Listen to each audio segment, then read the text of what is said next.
Hello, everyone. I'm Professor Geek. Welcome back to the channel, and welcome to the final installment of our Kenobi book study. We've had a great time going through this. Just so many cool twists and turns in the book, and we are finally at our last end of it tonight. So, pretty cool. We're going through chapters 41 through 47. That's it. And we'll have a good time, and a lot of surprises pop up tonight. So let me go ahead and welcome my co-host here, and then we'll welcome the chat. But with me, as always, is my trusty TA, Mr. Al Baca. Say hi, Al Baca. Adeline, Adeline, Adeline, Adeline. Just trying to live life on Tatooine. Al's Hello. really taken with the Hallmark aspect of this book. He's got the theme song already. Oh, and if you could have heard what I heard backstage. That's all I gotta say. I told Al, I saw him come in backstage so he could hear me, but I couldn't hear him yet because I hadn't let him in. I said, hang on a second, Al. It goes live in a second. I feel like I'm coming down a little bit with a cold. You can probably hear it in my voice. So I had to do a lot of getting things straightened, things you shouldn't do into the microphone when you're live. Shall we say. So Al was there to be regaled by that. Things you wouldn't do. I, of course, just, Very true. Very true. I have no shame anymore. Indeed.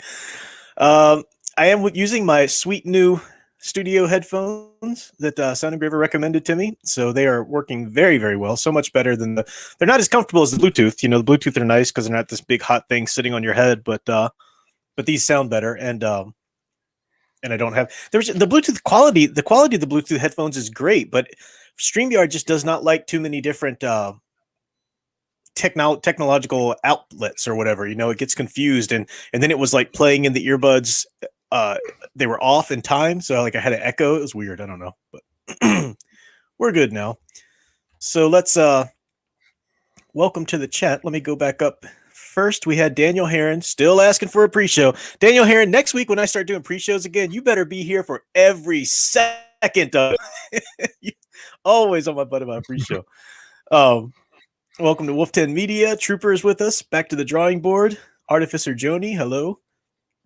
We have Jedi Master Zetopia, Melissa Harris. Great to see everybody. We'll have more people coming on in as we get rolling. Excuse me.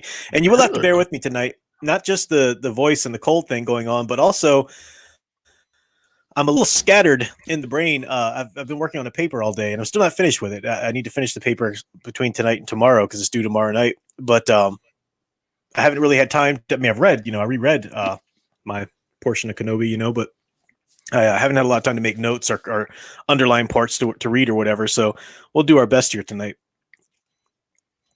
Al will step up and he'll lead for tonight. How's that sound, Al?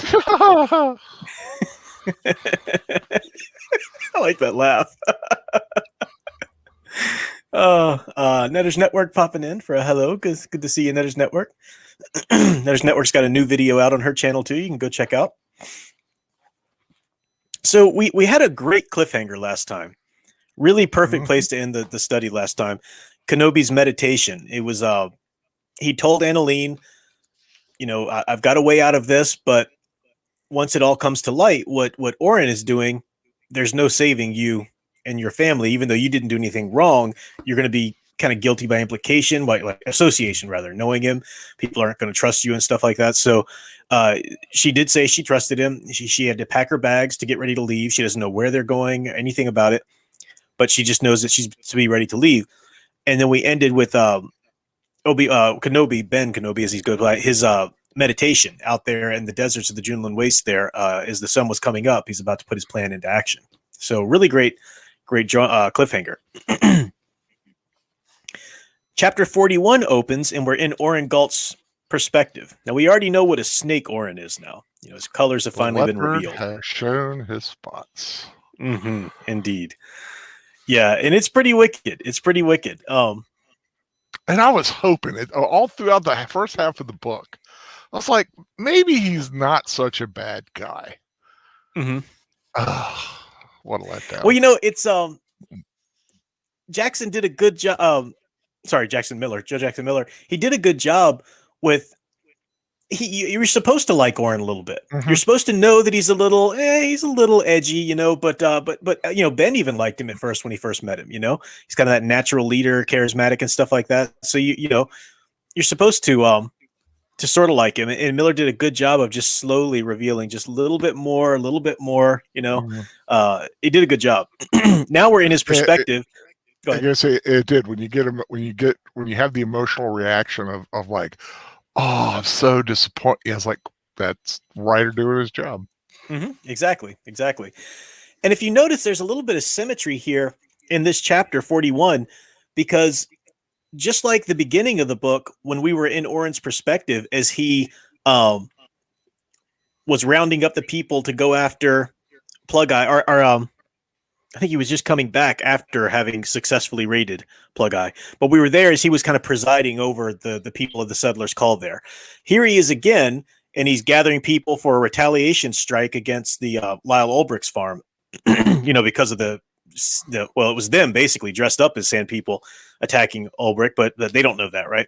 And Ulbricht's there. He shows up that morning to actually pay his dues. Like Oren finally gets what he wants. He gets Ulbricht willing to pay his dues and join the settlers' call. Or Ulbricht's all, you know, humble and eating crow there at him. And Oren's things are looking good for Oren right here.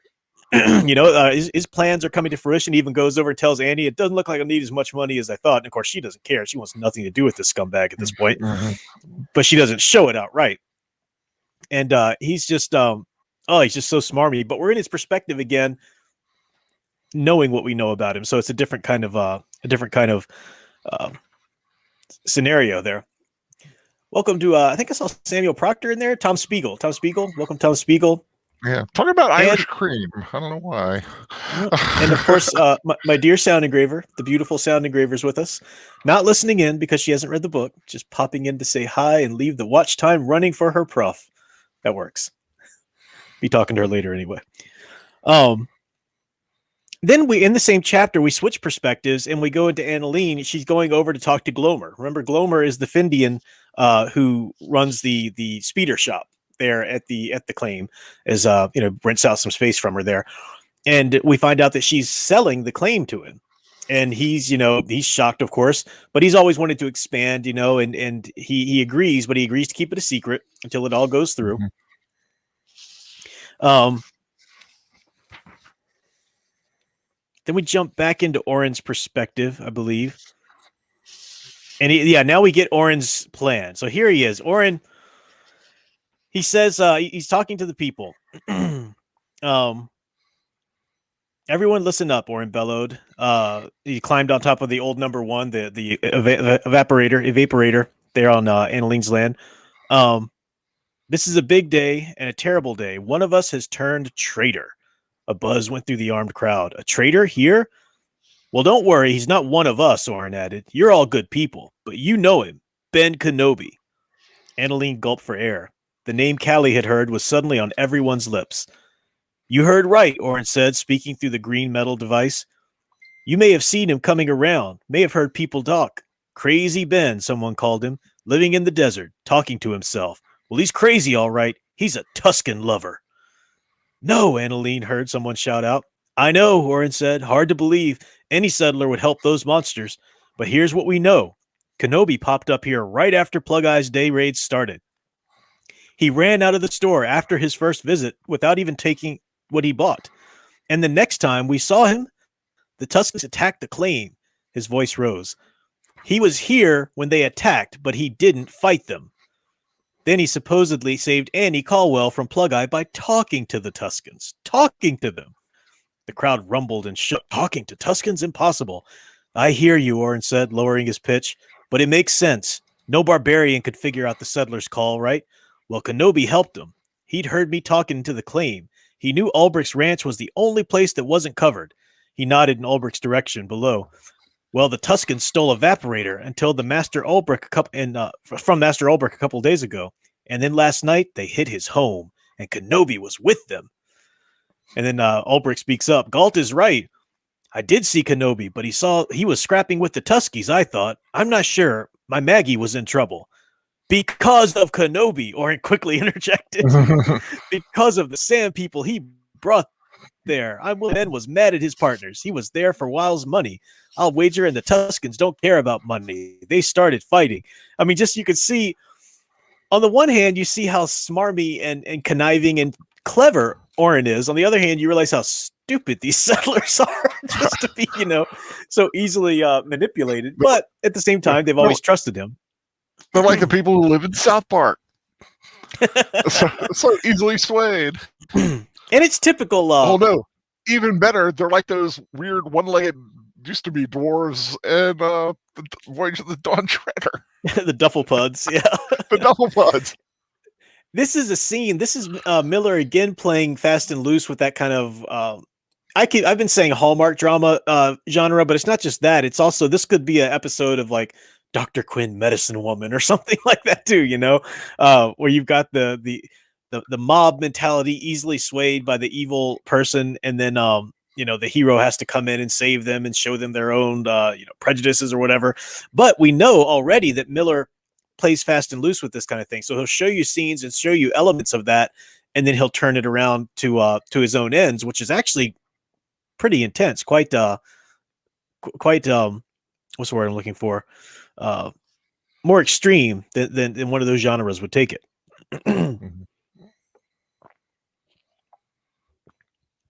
So, chapter 42, we're with Orin and the posse he's got. They've heard rumor, I think, that he's out there. No, they're going into the Jindlin Waste because they know that's where he lives. You didn't mention that she got a little red comlink. Annalene did after they left. I think I don't remember if we talked about it. Yeah, called one. It's at the end of 41. Yeah.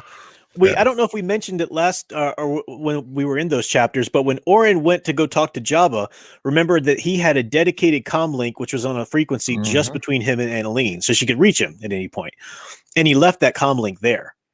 He left it there, and she knew that because when they saw him afterwards, she was saying, "I was trying to call you." He said, "Oh, I must have lost the comm link or whatever." So she knows, knowing now that he was at Jabba, she knows that they must have his comm link. So she hears them going out after Ben, and she's going to try to do what she can to help Ben. So she uses that comm link. And I'm glad you reminded me of that, Al. Let me just read what it happens there, because you get a little tease of it. Yeah, because it leads to a pretty big event. Yeah. Amid broken glass, she found the red comm link she discarded. She clicked it on and hit the page key. "Hello? Who's this?" asked the genteel voice on the other end of the link. "This is Annalene Caldwell," she said, speaking urgently. "I'm a neighbor of Orin Galt's. I know who you are, and you need to know what he's about to do." So the plot thickens. Wolfton Media said that speech sent chills down my spine. Yeah, it is. I mean, that's the kind of we're used to that kind of thing. The conniving person with bad ill intentions trying to whip up the mob. So chapter 42, we have they're out. They're about 15 clicks to Kenobi's hut. They say Orin's in the speeder with his son Mullen and daughter Vika. They're leading the posse all out. Orin keeps hearing Kenobi's message to him through Jabe, Adeline's son, which was "turn back now. Turn back now." He keeps thinking he hears it. He thinks he hears it when his son says, Jabe had said the words in the store. That didn't make sense. Yeah, but I like this place. Like, or thought he did. The wind whistling past his land speeder. It's coming from somewhere, and it's just, that nice little Jedi trick or Jedi mind influence. Yeah, he's trying to help him.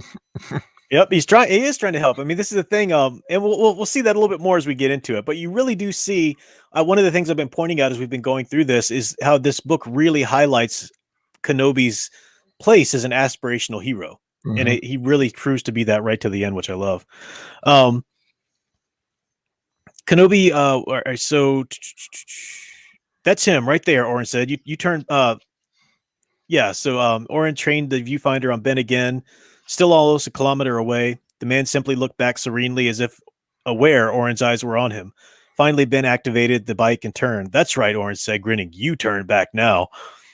Kenobi was zigzagging across the open sand. West, back to his place, was barred to him by one line of land speeders north, and the open range by the other. Oren had thought for a moment that the man might make for the great gap in the Jundland, the path the Jawas took to reach the western Dune Sea. But he seemed to be heading instead for the highlands farther east. Oren figured it out immediately.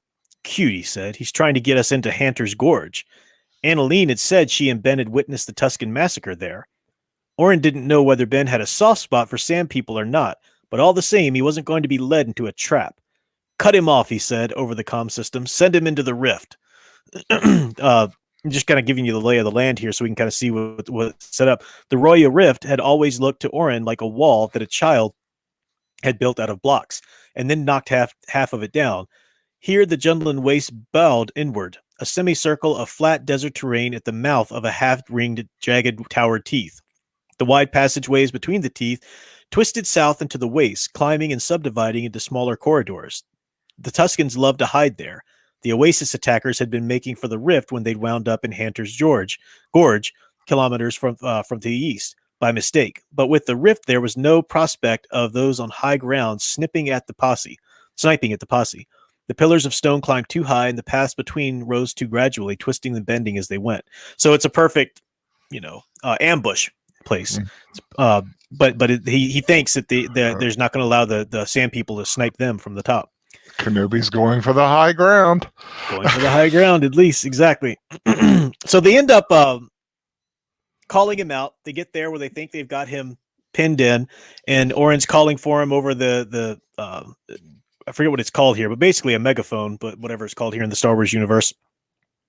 Suddenly they start to hear a thumping and a loud pounding noise.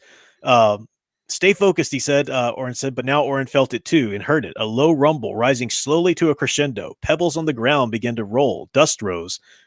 Groundquake, Vika yelled.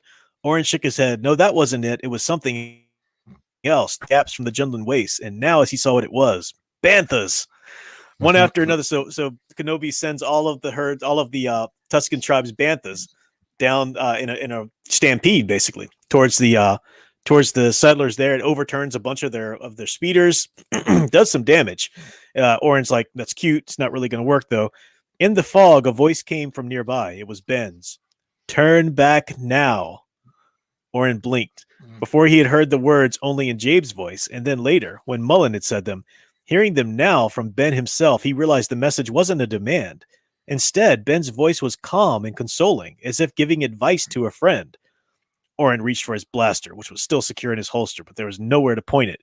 So you get when you're trying to help somebody who's intent on going down this bad path, even well-intentioned help is just going to spur them on in anger, when they're that sold on it,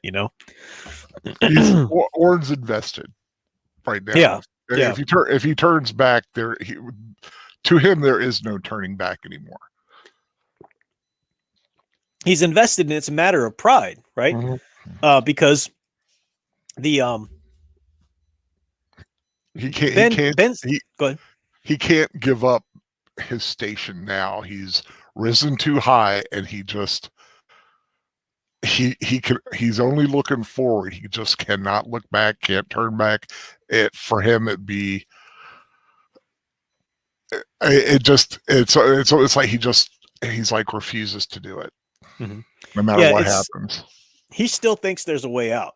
Ben knows there's no way out. Remember, Ben made a deal with Plug Eye and with the Yark and the Sand People that he would bring Oren to their justice. Yeah. So he's giving him a turn back now. Ben's saying, go face your neighbor's justice rather than face the Sand People's justice. Ben knows there's no way out for him one way or the other.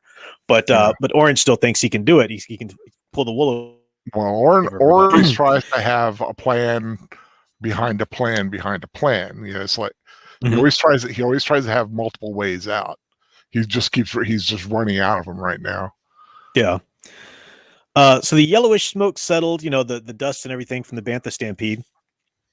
Oren found Mullen and Vika awkwardly getting to their feet. Mullen had taken a Bantha horde to the side of his head. He was bleeding from his temple. Can you fight? Oren asked. Again, not are you okay, my son? Can you fight? Mullen grunted angrily. Oren took it as the affirmative. Kenobi's playing games, he muttered. He turned the blaster in hand. But something else came screaming down from the stone fissure, a speeder bike and rider. Sizzling down the pathway Kenobi had taken up into the mountains. It soared into a straight line, one that would take it over the heads of the vigilantes into the open desert beyond. Blast him! Blast him! So they start blasting at the speeder. They do stop it. It finally smashes into a repulsor craft. Orin rushed forward. Wreckage was everywhere. A body burned in the debris. Excitedly, Orin approached the rider's side and saw that it was in fact a burlap duffel. Half of the smoking bag had ripped open where it had been tied to the handlebars. Without thinking, Orin shoved his hand into the smoldering debris and found the fake rider's stuffing, a bundle of Tusken head wrappings. And then we hear Ben again. It's from your wardrobe, Orin, Ben said. His voice echoed all around, louder than the crate call and certainly louder than the phantom whisper Orin had heard earlier. I brought it from your place. Looking around in surprise, Orin threw the wrappings away. What Ben was saying wasn't important. Remember where he had dropped the loudhailer? Orin dashed toward his land speeder, piled up against the rock. So Ben's stolen the loudhailer, that megaphone thing, so that everybody can hear him. He he went to his speeder and found a Gaddafi stick. He said, "That's also from your stash," Ben called. He says, they're interested in your collection, Orin. You're talking about the people around who are starting to kind of question things. The weapons and clothing you've taken from Tuskens in the past that you have used, and you and your family, in strikes against your neighbors. Aware of the stares, Orin threw the weapon to the ground, repulsed. What a crazy story, he said, forcing a chuckle. Dancing with Tuskens is Kenobi's game. So they have this out where Ben's finally saying this is what he's been up to, and Orin's just trying desperately to turn it around. No, it's crazy old Ben. Like his children can even get into it at one point. Ben says, you have me wrong. I only wanted to live in peace. You're the one who's making war, all to sell your protection service. And then Vika, it's not ours, Vika yelled, clearly rattled. Tell them, Dad. Orin looked urgently toward her. Shut up, he implored with his eyes. I have to do the talking. It's nice to see. It's kind of it's so masterfully done with Orin, because at first you like him, as we said, then you find out where you really want him to get his. Oh my gosh, if anybody ever deserves some justice. And it's he makes him squirm in a very satisfying way that doesn't take away the fact that he's still a threat. He's still a threat. He's still dangerous, and he's not there yet, but he does let him squirm a little bit for our satisfaction as readers, which is good writing. Orin straightened, looking for a friendly face. There weren't many. One settler after another angered, agitated, or bewildered, and while Ulbrich looked ready to explode. Is that true, Galt? Is that true? Because he says Ben had told them that they were there to attack Galt last night, or they were there to attack Ulbrich last night. But there was a way out. Orin fished for his best smile and found it. People, he said, shouting so loud that all could hear. Like you, I get water out of the air. That man, he gets stories out of it. He shrugged theatrically. You've enjoyed my generosity. You know I do well enough on my own. I have all the money I would ever need. That's excellent news, came another amplified voice, this from the desert. Orin looked back, suddenly aware of the large hover skiff floating outside the rift. On its deck, flanked by gun-toting thugs, was Mosep Benid. He wore a neck brace and held a loudhailer in front of his mouth. Jabba wants his money, Orin Galt, and he wants it now. Love that. Oh, the drama of it's so well timed. Dun, so dun, perfect. Dun. Just when you think Orin's going to pull that snaky, wool over the people's eyes again, all of a sudden Jabba's people show up. It's wonderful. Yeah. It's awesome. Because at the beginning of chapter 43, we find out exactly what the settlers think of Jabba and the Hutts. Yeah. And here it is. The very fact that Orin would have anything to do with Jabba and the Hutts, that's another mark against him. That's another. If he would have any dealings with them, then maybe what Ben Kenobi's saying isn't so far off. So and we find out that Mosep Benid are, I think Annalene actually pipes up and says, I'm the one that called him. So and Orin's just like dumbfounded that she would, how dare her act against him. He thought he had her pinned down. He thought he had her to where she could do nothing because Jabe's life was at stake. So she was going to shut up and play ball with him, but no, she doesn't, and it's so fun to see Orin's little world fall apart. I like how Ben's just trying to hold Aark and her people back. Yeah. He's like, let me do this, please. He's trying to get out of it with least amount of bloodshed. Mm-hmm. Yeah, well, it came up that. Oh, go ahead. Sorry. Yeah, this was a wild card. I don't think Ben really thought was coming, but and it would unfortunately. Well, we'll find out. It doesn't turn out for the best for a lot of people, but yeah, because the Sand People, they fear the Hutts because the Hutts don't fear them. The Hutts are so well equipped and well armed and whatnot that they just go to wipe out the Sand People. It's no sort of war on equal ground or anything like that. There, it's actually a it's pretty ill matched there. So the Yark and her people are getting a little bit nervous about the sudden approach or sudden appearance of the Hutts. And they do go back and forth. Mosep says, because Annalene told him that Oren was taking off. He was going to try and leave, basically, or try to, go out in a blaze, go against these people. But they don't want him to go anywhere because he still owes them money. So that's why Mosep's there. Right. and of course Ben's like, if only he had turned back, because now he's just so hard headed. He just couldn't do it. Yep. Yeah, and yeah, so Ben is very sad here. If only Oren had turned back.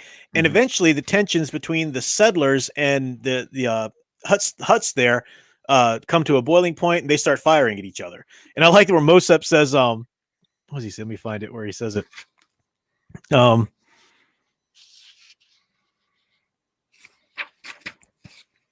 first of all, too, I don't want to forget this. I don't know what you mean, Mosep said, growing impatient behind the skiff and other vehicles. Right? Your neighbor called me, so that's when my neighbor, Oren swallowed, his throat dry. He had rivals among the farmers here. Did one of them know something? He looked around in shock and surprise, anxious to make a good show of it. Is one of you here trying to set me up, to embarrass me with this nonsense? The land speeder that had been racing up from behind now passed through the criminals' line of vehicle settlers, raised rifles against the hovercraft, then lowered them, and they recognized the driver. Navigating among the overturned land speeders, Annalene brought the Ruby J to the one that he had bought for her to a stop. I called them, she said. Aboard the skiff, Mosep raised an identical communicator, the one Oren had dropped in his lair. He smiled toothily. Good to see you, Mistress Callowell. Oren gaped at Annalene. You? Yes, catching her breath. So I wanted to read this because we get her little, she deserves a moment, right, of retaliation with Oren after all he's done to her. Ben's innocent. I heard what Oren said back at the claim. Now you should hear the real story. And I like this. So Annalene's wanting to tell the real story. Mullid stared menacing toward Annalene. Woman, you'd better not. This is Oren's son. Annalene turned to see Vika, Oren's daughter, approaching her from the other side. Vika clutched at Annalene's arm. Her eyes looked wild. Think about that whelp of yours, Vika said. Oren could only look at Annalene imploringly. Annalene pulled her arm free from Vika's grasp. Staring at Oren, she spoke with an assurance he'd heard before. The Tower of Power, he'd often described her as. I'm not going to let you hurt someone whose only crime was to help me, she said. I do care about my family, but what you've done is wrong. So now, see, I'm just trying to get story to skip to a point. Spun around with a shock. Where you come, rest in the stampede. Only see person. Okay, so they actually shoot. I think they shoot his speeder. They blow up his speeder so he won't run away. The Hutts blow up an orange speeder so he won't run away. Jork's an oaf, but with a big enough gun, he can't even miss, Mosep says.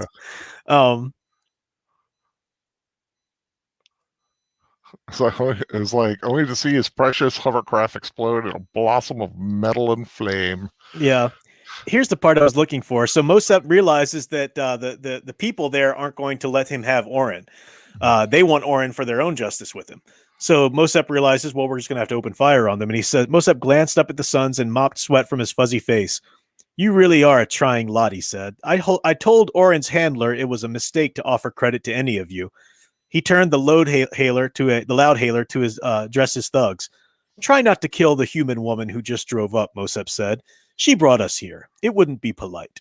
He tugged at his neck brace and looked back at the settlers. I'm sorry, but if you insist on making this unpleasant. And suddenly they just, blaster fire all around. Ulbricht's, Ulbricht's, well, I killed a room full of Tuskies. I'll hold you guys off or whatever. So yeah, he is a feisty old man. Mm-hmm. But in the midst of all of this, Oren grabs Annalene and tells his kids, let's go. And they take Annalene and retreat back up into the hills the way that Obi-Wan or the way that Ben had gone. So Oren's still a danger because he's got Annalene with him. Who knows what he'll do to her, especially after everything she's just said. And he takes his kids and they're up there in the hills. So that's where the chapter ends with a Yark running and trying to herd all of the younglings back into the cave, the Sand People younglings back into the cave. She's with Ben at this point, and they do have that little talk, and Ben tries to calm her down and says, it's okay, I've still got this under control. It's a wild card. I didn't realize that, but I'm still going to take care of it.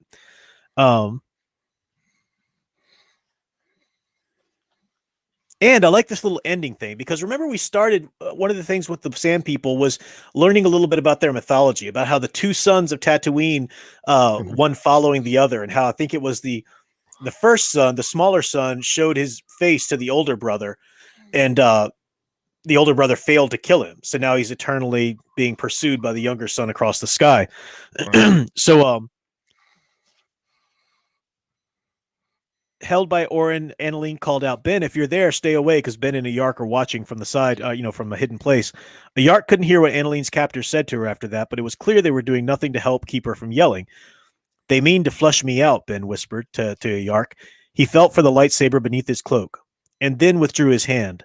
I can't endanger Annalene. Deny attacks, a Yark clutched Ben's wrist. You too, you have a duty. Don't worry, Ben looked behind to where the children were cowering beneath an overhang. I told you, I'll protect your people if Oren should. Not that, a Yark looked at Ben searchingly. Can he not know what all Tuskens knew? She spoke quietly but quickly. Oren Gulch showed his true face. You kills him now, or he pursues you forever. She pointed to the sons. It is the way of the Sky Brothers. Ben stared. This is another legend? It is the legend. A Yark watched Ben, who contemplated the story. After a moment, he shook his head. I won't leave this undone, but I won't risk Annalene either. He looked to the left, to the forest of the monoliths piled against the western mount. Stay here, he said, crawling away back to cover. I have an idea. So that opens up chapter 44 for us. But I like this. We talked about Ben's struggle of how do I remain hidden and true to my mission to guard guard Luke Skywalker here on Tatooine, not get involved with other things so that I can always be here as a guardian for him. How do I balance that with myself as a Jedi and my need to my duty to help others who are in need? Now we see the aspirational hero in Ben. This is an example of how people try to defend Superman, like the Man of Steel movie. When you point out that Superman shouldn't kill, Superman shouldn't do these things, they try to throw at you, what choice did he have? Blah, blah, blah. And they try and say this and that, and how the story makes it. Now, of course, the answer to those defenses is that that's the wrong story to tell for an aspirational hero. Like Superman, Obi-Wan, whatever, you don't tell a story in which their only way out is to cease being an aspirational hero. That's not the right story to tell. So no matter what kind of realistic scenarios or whatever you can invent for them, if you do that, that's the wrong story to tell. Pardon me while I get situated here. Now, Ben is faced with that too, because Ben realizes in this moment, and it's true, we know this of Oren, Oren's never going to stop. If Oren thinks there's a way out, until he's defeated, he will always keep going after Ben or the claim, he'll get revenge or whatever. And so the Tusken legend of these two sons, it also reflects the eternal struggle between the Tuskens and the settlers. They are always going to be at each other's throats unless one is completely annihilated. There's no living in peace and harmony with each other, And Ben realizes this is the setting that I'm in. How do I work this? How do I how do I not just kill somebody in cold blood? And we see Ben working this out, and he has this idea, and we're going to see him how you can remain the aspirational hero despite the scenarios around you. Sorry, my voice. Eventually, Ben or Oren rather grabs a dead lizard, right? Because they're out there in the wilderness, so who knows what's around? A lizard attacks him. Oren shoots it. And he grabs the lizard and he goes over and holds it over this well that's there. He holds it over this well. I love this part too. It's a great scene. He lifted the carcass. Let's do some home improvement, he said loudly. Arriving back at the well, he dangled the dripping body theatrically over the hole. "Down you go." "Don't," Ben's voice called out from afar. Orin lifted the mastiff by its legs and looked around. "What?" he called out. "You don't want me to poison your friend's well?" "I was saying that to a Yark," Ben's voice boomed. "The one you call Plug Eye, because she's going to shoot you, and you might accidentally drop the animal in anyway." I love that. So, because every time you think Orin's got the power over Ben, Ben shows, nope, you never had any power here. Somewhere, Orin heard a weapon safety clicking on. He nodded. So the Tuskens were listening to Kenobi. "Glad to have gotten your attention," he said. "Turn back now," Ben repeated. This time, Orin could tell the voice was coming from the forest of pillars to the west. "I don't feel like turning back," he said, tossing the creature's limp form down the hole. It bounced twice before hitting the bottom with a thud. The well was dry. So it never was. He never had Ben in any kind of position there. Ben's really holding off. I mean, Ben could end this all like that. Ben is holding off for the sake of Orin. If there's any way to save this man who's so intent upon hurting himself and those around him. Because he's even, like I said, he even doesn't want a Yark to kill. Mm-hmm. Yeah. Orin. I mean, like you said, he's like, when he said stop, it wasn't to Orin from doing what he was doing. It was to stop a Yark. Yeah, yeah. And of course, even if she killed Orin, who's to say what Mullen or Vika could do to Annalene, because they're still holding her there, so he's got Annalene's safety to think about. Mm-hmm. And he knows that. Turn back now, Ben keeps saying, resounding rocks, and Orin's kind of hunting him, looking for him. Somewhere he heard a Tusken child crying. Orin growled impatiently. "Enough games, Kenobi." "Agreed," Ben said, his voice coming from a different side now, "so turn back." "No!" Orin felt his eyes burning with his left hand. He pulled out his second blaster. He raised both weapons and fired again and again, turning in all directions. He could see movement and dust rising. He only needed one lucky shot. Just one. Eventually, the blaster fires echoing everywhere. Unrestrained by his father's presence, Mullen shoved Annalene forward. Annalene tumbled across the shattered stones and fell, sprawled across the rocks. She turned around to see the young man aiming his blaster at her. "I've never been able to stand these snotty cowwells," he said. One eyelid twitched as he stalked toward her. Rifle in hand, Vika looked at her brother. "Dad didn't say to kill her." "Do we need her now?" Mullen asked. "I don't know what we ever needed her," his sister responded. "Do you care?" "Not really," Vika said. So now Annalene's in trouble again. Good tension writing, and there are breaks in the even this is one chapter. You can see there that there are breaks between perspectives. So we get that not that I care. Let's go ahead and kill her, and then there's a break to another perspective. So as a reader, you're thinking, what was going to happen there? And we jump back to Orin. A Galt DNA is something, isn't it? Exactly. Orin's still screaming for Ben to show himself, and eventually a landslide of rocks appears, and we know that that's Ben, his Jedi powers, calling down these rocks. A bit of a not enough to kill Orin, but enough to disarm him, enough to take him off his feet. That happens there. Then thunder sounded in the rocks to the west. Mullen glared. Sorry. What? I just want something that kind of a little bit more to his character as well. It's like he heard screaming from multiple quarters, the pathetic wails of the frightened Tusken younglings. Mm-hmm. A bonus. Yeah. Man, scuzz. Yeah, total scum. Yeah, he doesn't care their children die. Yeah. So Ben causes the landslide. And then we jump back to back to Mullen, Vika, and Annalene, their perspective. Thunder sounded in the rocks to the west. Mullen glared at his sister. What in blazes is going on over there? Before he could finish his sentence, Annalene threw a fistful of sand in his face. Blinded, he staggered, and Annalene grabbed his ankle, pulled it toward her a bit, and bit down hard. All right, so Annalene's striving to escape. That was when Vika screamed. A Yark charged in from the cover to the west, howling a Tusken war cry. Before Vika could bring her rifle around, a Yark's Gaddafi smashed it from her hands, and return stroke sent the point of the Gaddafi ripping through Vika's side. In agony, Vika clutched her wound and fell away, scrambling to escape. A Yark sprang over her toward Annalene and Mullen. Startled, Mullen pulled the blaster from Annalene's face to take aim at the Tusken warrior. With all her might, Annalene heaved, forcing the burly man off to the side. His blaster sent a bolt just past a Yark's head, and the Tusken war leader did not stop. Swinging, a Yark stabbed her Gaddafi point deep in his abdomen. Annaline launched herself clear as a Yark brought the weapon down again and again on Mullen's body. Posse kills, a Yark said in basic. Posse dies.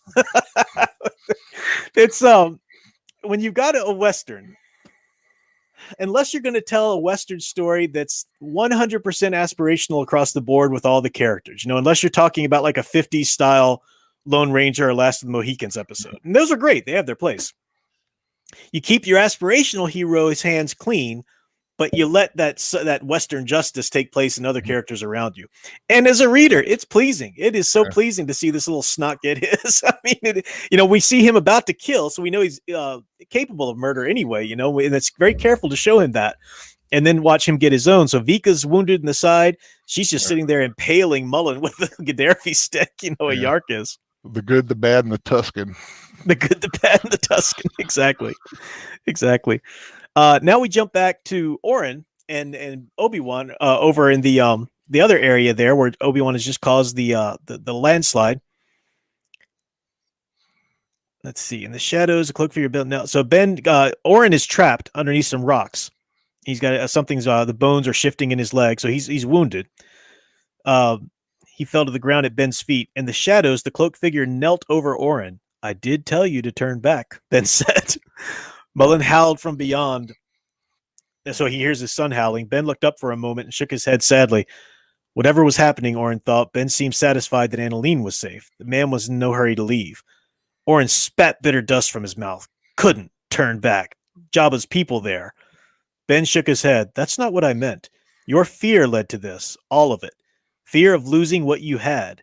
It put you on a path to suffering. And that's the Jedi talking right there, right? Mm-hmm. Ben looked back from his position on the ground. Oren saw a cowering Tuscan youngling emerge from behind one of the stone pillars to stare at the two humans. Ben smiled reassuringly at the tiny masked figure before looking back at Oren. I know how the path ends for you, the cloaked man said, but there is still time if you turn back now. Accept responsibility for what you've done. That won't square you with the Tuscans, but it will be a start toward redemption. Oren sat up. He blinked the sand from his eyes. I'll lose everything. Ben inhaled deeply. Sometimes it takes losing everything to find your true path. Ben started to stand, but then he looked up alert to the west, and the monolith with a triangular slab balanced above it suddenly giving way. Unable to support its own enormous weight, huge rocks tumbled down. The little Tuscan rushed to Ben's side for protection. More stones snapped loose and slammed to the ground. Oren could hear more Tuscan children yowling in the maze as the debris landed, but he was more interested in Ben's reaction. The man had seemed completely unafraid of the earlier phenomenon, when the rock slid earlier, almost as if he'd orchestrated the whole thing. But now, one hand on the clinging Tuscan youngling, Ben looked worried. Something's wrong, Ben said, his voice barely audible. I didn't do that. So now, more of a rock slide's coming that Ben didn't do. Wonder what that could be. And I knew what it was, too. I was like, oh, yeah. Well, you think about the themes and the things, because the cool thing about Miller's writing is that nothing's wasted. If he introduces some themes or characters or anything like that in the beginning, you can bet they're going to come back in the end. And that's what a good writer should do. It's called integration of plot. You don't just throw in a bunch of loose, random stuff just to motivate your characters here and then throw in a bunch of other loose, random stuff to build tension there, and then throw in some other loose, random stuff. The mark of a good writer and the mark of a script that's been well revised is that when you go back over it and anything that was randomly thrown in there is brought back to do double duty later, you're getting the most out of all your ingredients, basically, as a writer. And this is what we do, because we find out, of course, that what's bringing those rocks down is a crate dragon. So remember, we've been talking about how crate dragons are the natural predator of the sand people, and that's what the settlers' call has been using, that recorded crate dragon call that is part of the alarm they set off, and that's supposed to send the Tuscans running. Sorry. So a crate dragon shows up. This is going to be interesting. Now Annaline starts. She helps a Yark. She's there. Vika has fled.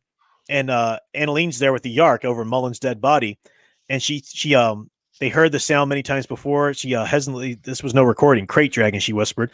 Awakened by the sounds, the Yark said hastily.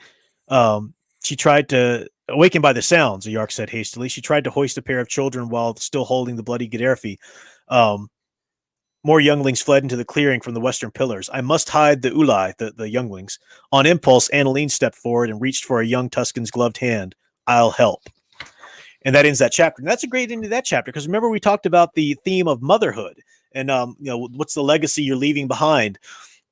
And a Yark as the mother versus Annaline as the mother. The Sand People killed her husband, remember, and she's been trying to raise, worried about her own children, the safety of her own children, but she comes to this understanding with the Yark. So even though you live in this setting where the Sand People and the settlers are never really going to have peace, at the very least, you've got peace between Annaline and a Yark, which is great. You've got that wonderful, inspired by Ben, that meeting, that peaceful help between two races, which is pretty cool. Mm-hmm. Wolfton Media says all of this is putting a lot more context between Obi and the Sand People. Exactly. Yeah. When he so easily understands them and whatnot when we first meet him in A New Hope. Yeah. I mean, this is why.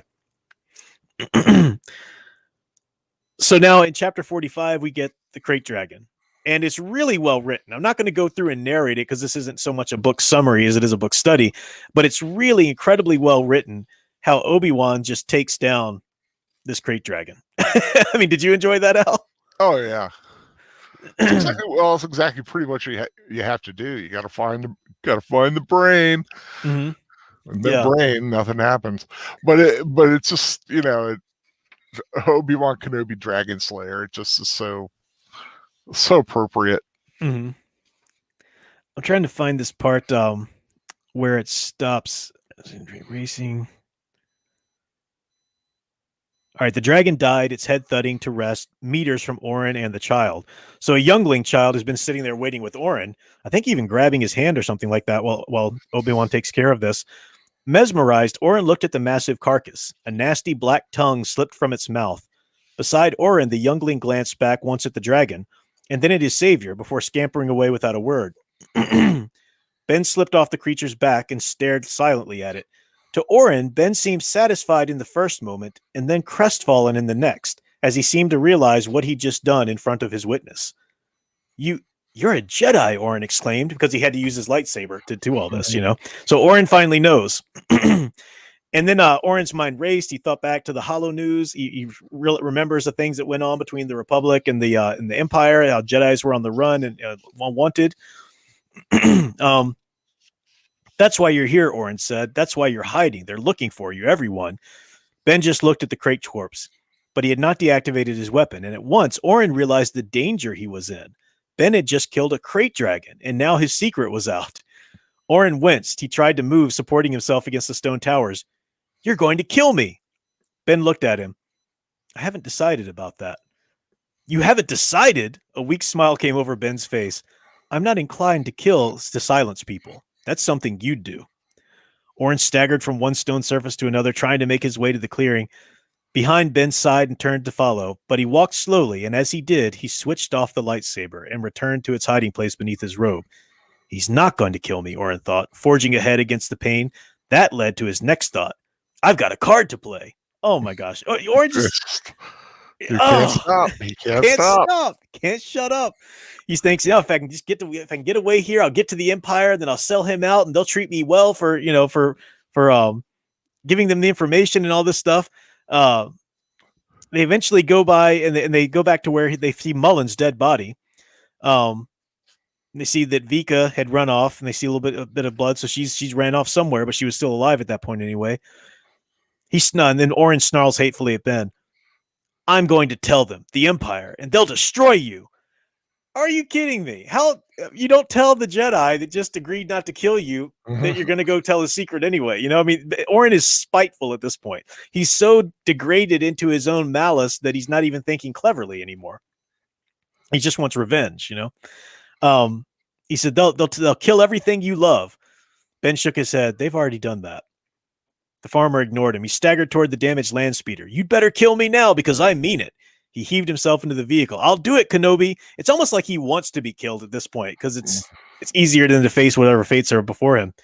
No, you won't, Ben said. I've seen your future. I don't think you're going to live much longer. Because of you. Because of you. Because you didn't turn back. With that, Ben pivoted and started walking away. Wonderful line. He has to leave him to his fate. Ben's tried and tried and tried to save him, but he wouldn't hear of it. And Ben doesn't destroy him. Ben knows that his fate's going to do that for him for himself. So I like that Oren gets into the speeder and takes off. Basically, Annalene has, I think she's helped Yark hide all the younglings, and she's walking back out, but she sees Oren in the speeder. Oren sees Annalene and thinks he's going to mow her down. He's going to totally overtake her and mow her down in the speeder for some little bit of revenge or whatever. It's ridiculous.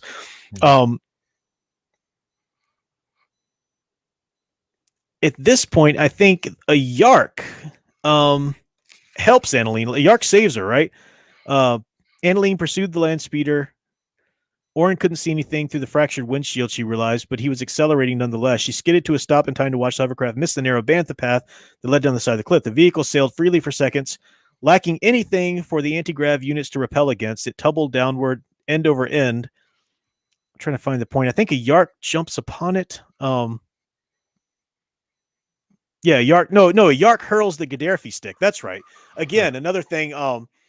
We saw Annalene at the beginning of the book when she was struggling with the Gaddafi stick with Oren, and it smashed into his windshield. An accident, but the mother, Annalene, smashed the windshield to save, her young, right? Remember, because she was worried about Jabe's influence and going out and being corrupted by Oren violence and being endangered on the field. Now you have a Yark saving the younglings there from Oren throwing the Gaddafi stick into his speeder, and that's what puts the speeder off of the path and ends up hurling over end.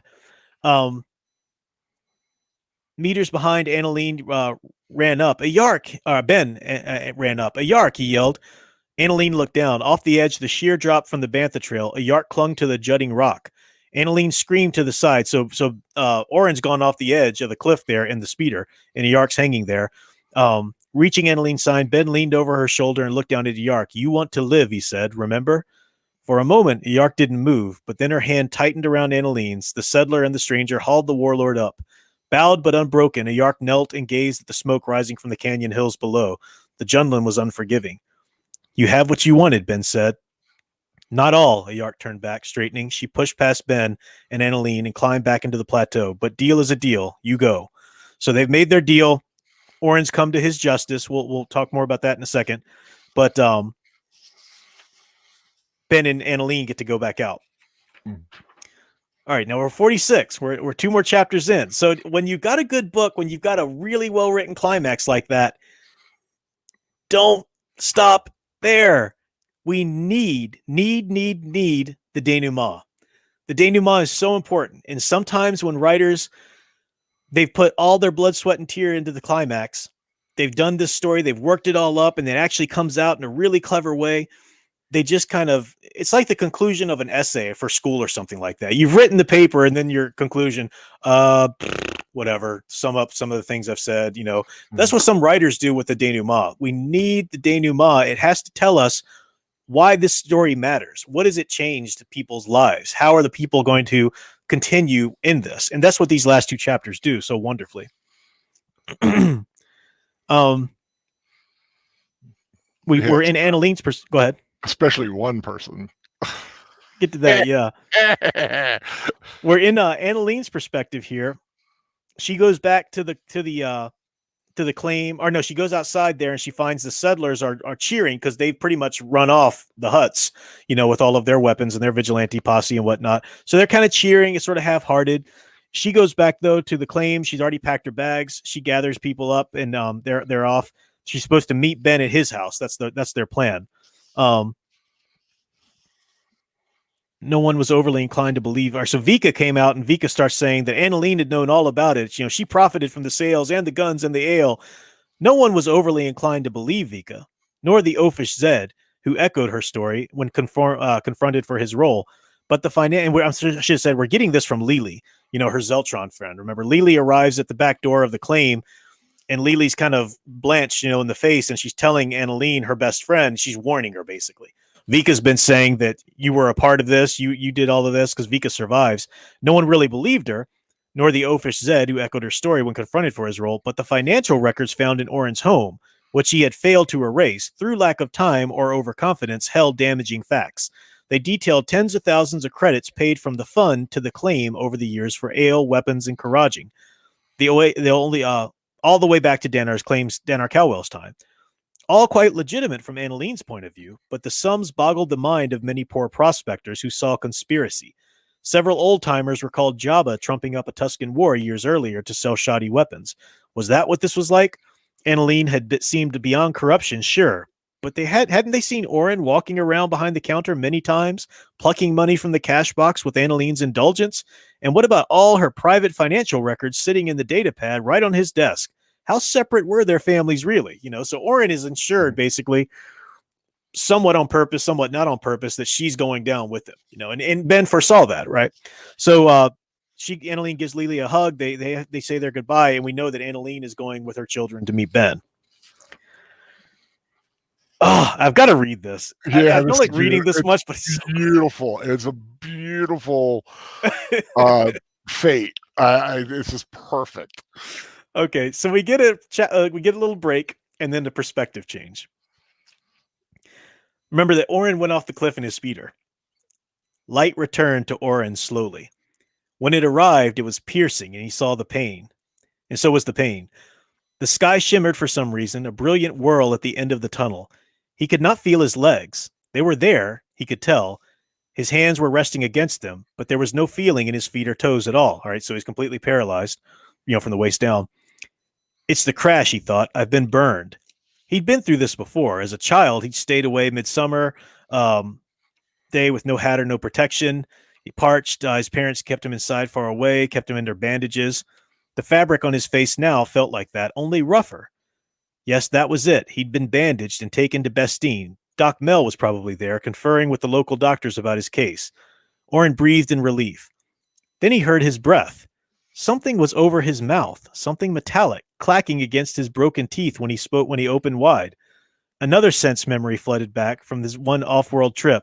He picked up a bacterial infection from his limbs raw scrabbing. He was spent in a Bacta tank, so he remembers that. The light above disappeared slowly. The face of a Tusken came into view and vanished. No.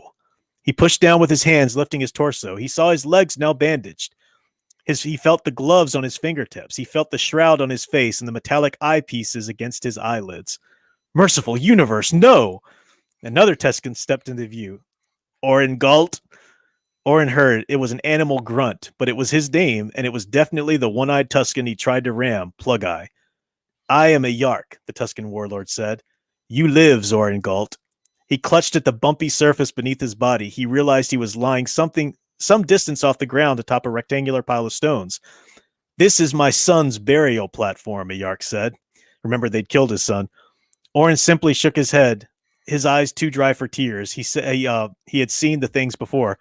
A Yark grabbed at his shoulders. You have work. She turned him. Oren saw the familiar stone pillars go past until finally he faced a shorter metallic cylinder. It was a vaporator. He knew the model by sight. It's Lyle Ulbricht's.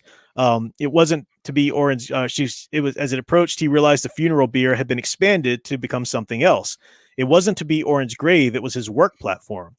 You gives us water, a Yark said, and you will be fed. Oren struggled. The parts of his body that could still move were suffocating. They were so tightly wound beneath the wrappings. You will be fed, and we moves you when we move, and you will live, and we will have water. Oren heard his breath rasping louder and louder. No, no, no. Oren thought it, but didn't say it. For no was a word, and hearing his voice through the mouthpiece would confirm what he knew, that he was now one of them, a sand person. He resolved never to speak again. That is poetic justice. But think about it. Mic drop. Mic drop, I know. He becomes the monster he created. Remember, part of his plan for the Settlers' Call was to make it appear that the Tusken raids were ramping up. They actually naturally declined after Anakin had slain them all. So, or most of them anyway. So Oren and his children start pretending to be Tuskens and start, attacking settlers so that they'll pay the dues and join this claim. So he creates this monster, and in fact, he is a Tusken. He is a Tusken all through the book, and at the end, he just becomes in appearance what he's been all the time. Mm-hmm. It's he is the monster he created. It's a wonderful ending. It's a wonderful little moment there. then we go back to find out exactly what's happening with Annalene. They show up at Ben's house that night. Of course, they're thinking he's going to come with them. Annalene's got these, thoughts about her and him, living together or whatever. He eventually has to tell her, no, that's not what's going on. He sends them off of Tatooine. And basically, he's contacted. We know it's what's Princess Leia's adoptive father, Senator Bail Organa. Bail Organa, yeah. Bail Organa has given her the recommendation from Alderaan's university there. Remember, she had that application that she wanted to do study there when she was a child. He's went ahead and sent it in. So Bail Organa has made sure that she got in and that they've got this passage, off of Tatooine that night. She's going to go, and it's a study at the Alderaan University. Al and I were talking about this last night. So it's like, isn't she going to die when Alderaan's exploded? But part of the program is that you go from planet to planet to planet, so it's like an off-world expedition kind of thing. So who knows? She still could be quite well after Alderaan's destroyed. But so we get that moment, and it's well written. It's I'm not going to read any more of that, but it's well written. A nice farewell. Of course, they're sad to leave Ben, but Ben knows, or they realize that Ben. He does tell her. He says, "I have a family. It's right here," and she's like, well, you can make provisions. Families do it all the time. You can look after the child and still. No, I can't, Ben said firmly. I must be here, because he eventually tells her there's a child he's has to look after. We get chapter 47 starts out with a Yark basically saying what she's going to do for the future of her people. She doesn't know if Orin's going to survive very long, but at least they have water. So the Sand people, you find out that her tribe finally is kind of thriving a little bit, so that things are going well with them there. Then we have a little goodbye there with Annalene and her children on the I think they're on Alderaan at that point. They're on or they're on another planet at that point. Bespin, yeah. No, they're on a ship, the Lady of Bespin. The Lady of Bespin is the ship, yeah. Yeah, it hung in orbit over the glistening golden crescent of Tatooine. And then finally, we end the book completely with one more meditation, which I love these meditations. I love these are perfect ways, because we know ultimately what's going to happen with Obi-Wan at this point on, but we want to know, we want that book. We need that final cap with him. And so his meditation is very short. I'll read it. It has been a long couple of days, but I don't feel tired. This was another test, Qui-Gon, wasn't it? When you finally answer, you must tell me what you thought of my solution. I know where I am now. I'm in the rain shadow. Being near all the big events in the galaxy, I was on the mountaintop for many years. But now I'm on the back, on the lee side. It's supposed to be dry here. But I'll leave that shadow one day. I've been keeping watch tonight over the Lars farmhouse and looking to see something else. Up there over the horizon, I think that must have been the passenger ship. Stars don't disappear. That's Annalene's passenger ship she was on. They're safe above. Luke is safe below. And I will be okay. It's a long way back to the house, Qui-Gon. May the Force be with you. It's time for me to go home. So in that little wonderfully written meditation, you find out that he's found the balance. He found how he's supposed to live, still being true to himself, but being true to his mission as well. So he finds out how to do that, stays the aspirational hero, and he also finds how to come to terms with what he's lost, right? The last meditation we read, he was talking about losing all of his family, his friends. He realizes that I did have brothers. I had fathers and uncles in the Jedi Order, that kind of metaphorical thing. So he came to terms with that. And one wacky green uncle. Yeah, one strange green uncle. Yeah, exactly. So it's such a wonderful book. It's so well done. I know that some people weren't reading along and were just kind of waiting for our summaries. All I can say is you owe it to yourself to read it for yourself one day, or at least get the audiobook, because as amazing as I've seen people write, wow, this book is good. We're not doing it justice at all. Not going through it and being there within it. It's so well done. And the point of these studies, of course, is to draw attention to the EU, but you owe it to yourself to pick this up. And the audio, more audio. Yeah, the audio is excellent. Yeah, How they have the quality of the Star Wars audio books have been incredible. Mm-hmm. I mean, sound effects and music. Yeah, it's just been perfect. It's so good. The ones they did new anyway. Back in the day when they started abridging them all, I don't know why they abridged them all back in the day. It's really horrible abridgments too, but But yeah, Jonathan Davies, I think is the narrator who does the audio for that one. I both read it and listened to it, and it's quite good on both counts. So I definitely recommend that. That means next up, let me check with the chat. Wolfden Media says that what happened to Orin reminds me of the hell scene in the black hole. I haven't seen that. Callie Hines says, I will pick this book up, add it to my collection. Cool. That's good to hear. Yeah, definitely recommend it. And it's one of the last books written before they put the Order 66 on the Legend on the EU and called it Legends and all that nonsense. So it's still pretty easy to get in paperback, but you can also find it pretty easily in hardback pre-Legends banner, which is great. That leads us to next week, which is going to be us starting Red Harvest, but I neglected to get the books and figure out the chapter delineation. So I'm going to let Al tell his closing thoughts on the book here while I go grab that book, and I'll be right back. And we'll talk about what chapters to read next week for Red Harvest. Kenobi was a fantastic book. I was a little hesitant when we first started it because I don't know. It just it's like you have this legend of Kenobi going into hiding and what can they really do with him, but it was a fantastic adventure. I like the Western aspect of it, and although the professor likes to make fun of the quote unquote hallmark moments that it had, it really, I mean, it's not really a hallmark moment because nobody ended up with anybody. Exactly. But yeah, I really enjoyed it. It really gave me a much deeper respect for Obi-Wan. I've always liked Obi-Wan, and his character from like I said, the original movie, and then the prequels.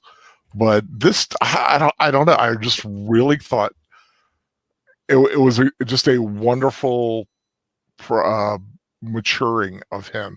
You can see the younger the Jedi Knight becoming a master, in like almost becoming the monk / master. Yeah. Hendricks here mentions, he said there's The Last One Standing by Jude Watson. It's a short story from the EU that it focuses on Obi-Wan's exile. It's worth a read. I hadn't heard about that one. Again, I'm still going through the EU and haven't read everything by any means. I'm just really enjoying my journey. What is that a part of a compilation, or is it part of the online content, or was it like part of a Star Wars Insider magazine or something like that? Let me know. I'd like to know where I can pick that up, because that's really cool. I did not know about that. So thanks for giving me the heads up on that. So for next week, as you can see here, I'll show you the books. Well, first of all, this is my nice hard copy of Red Harvest. As I said, it's a horror novel. It's a zombie story. It's a zombie novel in the Star Wars universe. Now you might be thinking, how does that work? Does it still feel like Star Wars? And it absolutely does.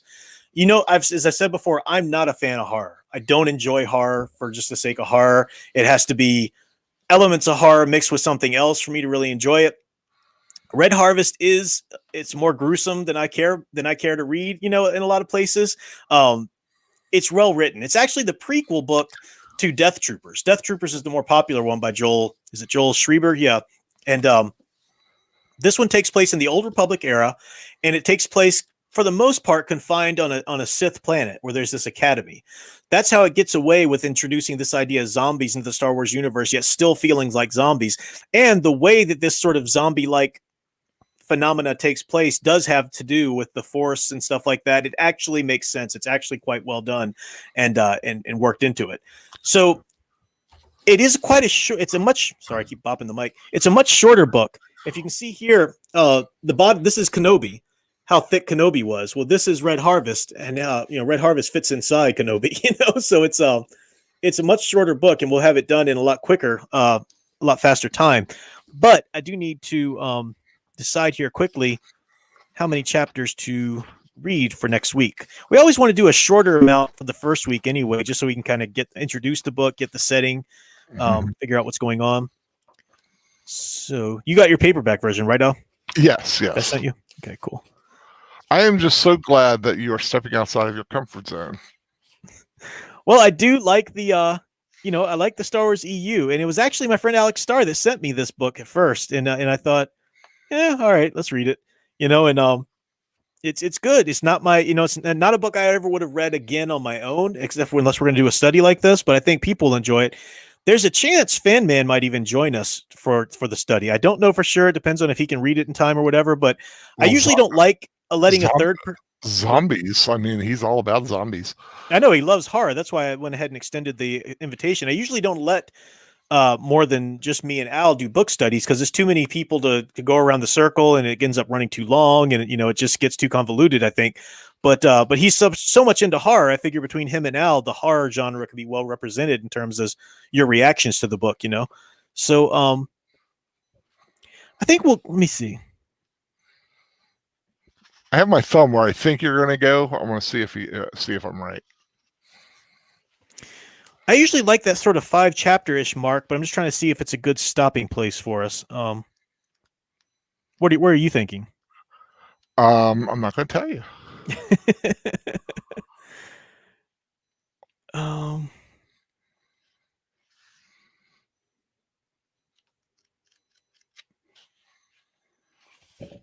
All right, we'll do the first 5 chapters. It's not very long. What do you think? What were you going to say? I was actually chapter 6, but that's all right. Well, let me look. Is chapter 6 a better stopping place? Do you have a reason for that? Actually, it's only 2 pages. Yeah. Okay. Oh my God, it is only like 2 pages. I just noticed. Chapter 6 is literally 2 pages. Let me see where that stops and what's going on in the story there.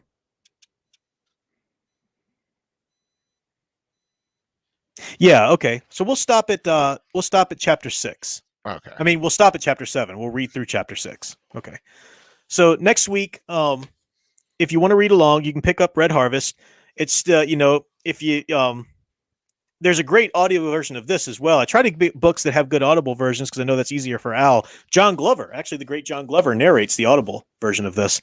But it's a shorter book. It's easy to find. You can find it easy enough with the Legends banner. If you just want to grab a paperback. Of course, for my collection, I like to get the books without the Legends banner on them, which is why I like the hardcovers. That were pre Disney's Mark of Sin, as I call it. Mark of Pain. So next week for the Star Wars EU book study, we'll have a new fresh thumbnail. We're going to be doing Red Harvest by Joel Schreiber, chapters 1 through 6. So good. Awesome. Let me check in with the chat, see if there's anything else going on before we wrap it up. So we wrapped up Kenobi night. Wrap it up. Dawn Treader next week on Catholic Bible Geek. Yeah. Well, to me says, read it to get it out of the way so you don't have to deal with the horror. It gets to some adventure. Well, that's what I did the first time when I read it, pretty much. Although I did find myself enjoying it a lot more than I thought I would. I don't enjoy some of the horror aspects just because that's not to my taste. But I have to say, I wouldn't do a book study of this if I didn't think it was very well written. So that's why we're going to look at it together as a group, because it's incredibly well written. And I think since we do have so many horror fans, that listen to the channel who maybe want to write horror, this would be a good kind of lesson in it. Daniel Herron for $2. You're awesome. Says Fan Man does use a lot of oxygen. He really does.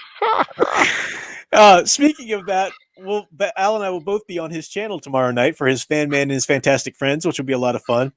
I don't ever go on camera anymore when I'm on Fan Man's channel though. Because it's his show, I don't mind a bit. But, there can be a good 10, 15-minute swath of just him talking, and it's kind of awkward sitting on camera listening to somebody, while they're just... Though I will say, I'm going to pull the veil back here a little bit. You kind of like, in your video about Superman and Lois, accused him of going on a bit on long videos, where your Superman Lois video is actually longer than the Fan Man's. Well, I hadn't heard his Superman Lois because remember my power went out, so I had just heard his 28-minute video on Superman movie, and I did my Lois. At the longest, my videos maybe go to about 20 minutes. At longest, I try and keep them lower than that. Ideal is around 10. 10 to 15. At the longest, I'll go 20. 20 is usually a good minimum for Fan Man, but occasionally it varies. It varies. Yeah. I don't mind. Like I said, it's all good content. And I said that in my video. I said and I had to warn people because I've sent people to Fan Man's channel before and they've said, I can't watch a video that long or whatever. So I always say it's good content. Check it out. He's good content and he's easy to listen to. He's got that voice. He's, it's smooth as Cajun. I don't know. I got lost there. The way my life works, smooth as jambalaya. That's not smooth, but you know what I mean. Some people like to put on longer videos and just go do something while they're listening to it. My schedule just has no time for that, because I want to listen to something and actually pay attention to it. And I've got so many multitasking things. I'm doing something for Alyssa. I'm doing something for my class or whatever at the same time, and I just can't divide my attention that long. That's just me. I'm gonna try to do a couple of review videos in the next week or so. I need to do something besides rewatches. Yeah, it'll be cool to do that. You really should. Your reviews were awesome when you did Big Al's Review-orama. That was awesome. Yeah, which is going to change, but it's going to still include reviews, but it's going to be an all-purpose thing. But I haven't got. It's still Big Al's Review-orama right now. But no, I got two films. Both of them fairly recent, like within the last 6 months, that I think would be good review. And actually, one like brand spanking new, like just came out the last couple weeks that I watched today. It's a cat and a mouse animated with real people. Oh, I'll be hearing the play-by-play of that as soon as we sign off. Yeah, watch it today. It's fresh in the mind. Al likes to recap everything he's watched that day with me. Well, now I did keep the one short the other day. I thought, anyway. I tried to. What was that? I forgot what I was talking about. I think it was a horror movie or something. I don't know. Might have been. Yeah. Netter's reminding us that Saturday night on her channel, Saturday Night Rewatch, the artificial intelligence, the old AI. Is it called artificial intelligence or is it called AI? I thought it was AI, but it's a Spielberg movie. I think it kind of goes back and forth. I think it could be either one. Yeah. Yeah, that one. And then the following week, The Quiet Man. So hard to find, but if you can find it, grab it now. Great film. Yeah. John Wayne, Irish. It's my St. Patrick's Day watch for this year. Wolfton Media says, I'll have to track these books later. I just love hearing you two gush. Yeah, I mean, people are welcome, even if you don't read them. At the least, it maybe puts the bug in people's ears to go check them out later. So that's good. All right. Well, and Green Line Girls reminding us that the original Final Fantasy VII stream, it's tomorrow at 6 p.m. Cool. So lots of stuff going on. I don't know what time Fan Man shows tomorrow. Do you know, Al? 8:30 our time? He'll probably advertise it for 8. So show up at 8:30. You won't miss anything. Barring any more technical difficulties, 8:45. No, he usually goes about 8 Eastern, or tries to. Yeah. So 8 Eastern tomorrow. And I think Troy's doing something tomorrow night at 10-ish. What's he doing? I don't really. I'm not 100% sure. Oh, wasn't he doing the Universal Monster stream, or did he already do that? He did the Universal Monster stream, and they did a rewatch of Dracula Untold. Okay, because I knew he was doing Universal Monster at some point. I'm not sure if Netter's still here. Maybe she can clue us in on what he's got going on. Yeah. Watch the chat there for that. But all right. Sentinel shows up just as we're closing down. Says, "Sorry, bro, just started reading chapter 30." That's cool though. That's cool. You're we finished up tonight, so you got a whole week to finish up. We'll be doing Red Harvest next week. So, all right, folks, I'm gonna sign off. I've got more of a paper to write and all that stuff. So thanks for hanging out with us tonight. But we will catch you later. Until next time, keep enjoying and digging deeper into the stories you love best.